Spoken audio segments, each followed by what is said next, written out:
Hello, my name's Stephen Brown. I'm Kiwi Forge. I make these cooking stands. I just want to show you guys, give you a few helpful things on how to use that. So the first thing I'll do is fire the fire up because I'm wanting a cup of tea and so's the cameraman. So we've got our fire going. Then the next thing we've got to do is get our stand up. So when you use this and you hit it in the ground, don't use a hammer on it. Don't get a hammer like this and bash that, because all you're going to do is bruise all that. So what I'm going to use is a piece of wood over it. So if you're going to use one of these, get yourself a pair of leather gloves. Then you're not going to burn your hand, because that fire is hot. I'm getting a bit of blowback from all the flames.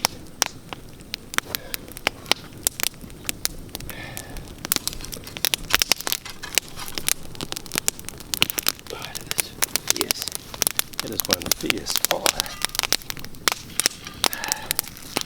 You try and put your cooking ring over the middle. So if we go like that, we're going to utilise enough fire.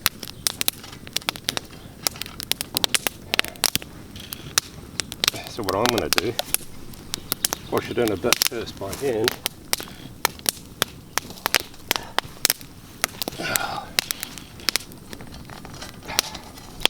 Sit there and we'll sort it out in a minute. I'm going to use a wood to stop it from bruising that too much.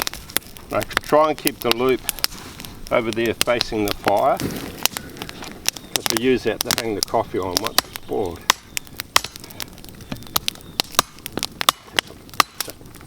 Right over there.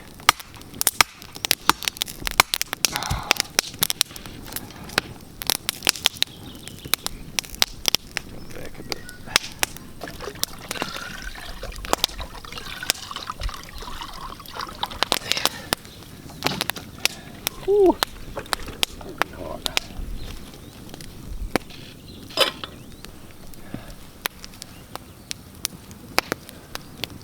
I use one of these to put the kettle on and off so you don't burn your hands.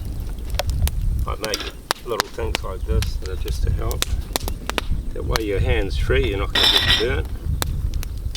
It's as easy as that. Now we wait for it to boil. Our water's boiled, so I'm going to make a cup of coffee for me and my camera.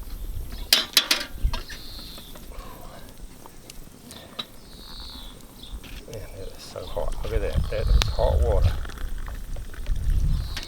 Can't get much hotter than that. That is boiling. I can feel that biting through my glove. Now when you want to release this to make it go up or down, you don't have to force it.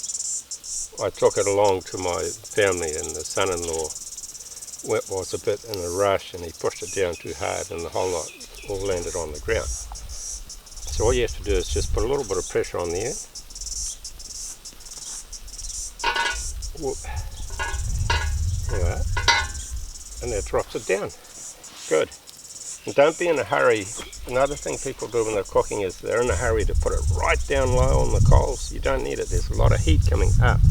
With that being cast iron, it's soaking all that heat up. So I've dropped it down a little bit more now. The reason why I've got this little hook here is if you want to put that on there, just to help keep the water hot so your cup of coffee don't go too cold. So now we're going to take this off. So when you want to take it off, all you have to do is swing it round. You're out of the fire, so now you're not going to burn yourself. There's your stuff cooked. And take that off. And just as well I had my gloves on, because that thing is bloody hot.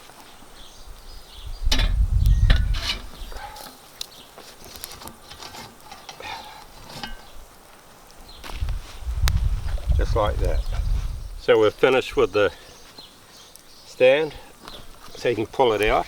Still wear your gloves, because that'll be quite hot now. If it slides out easy enough, just give it a bit of a wriggle. That'll be really hot, so don't chuck it somewhere where little kids are going to walk on it.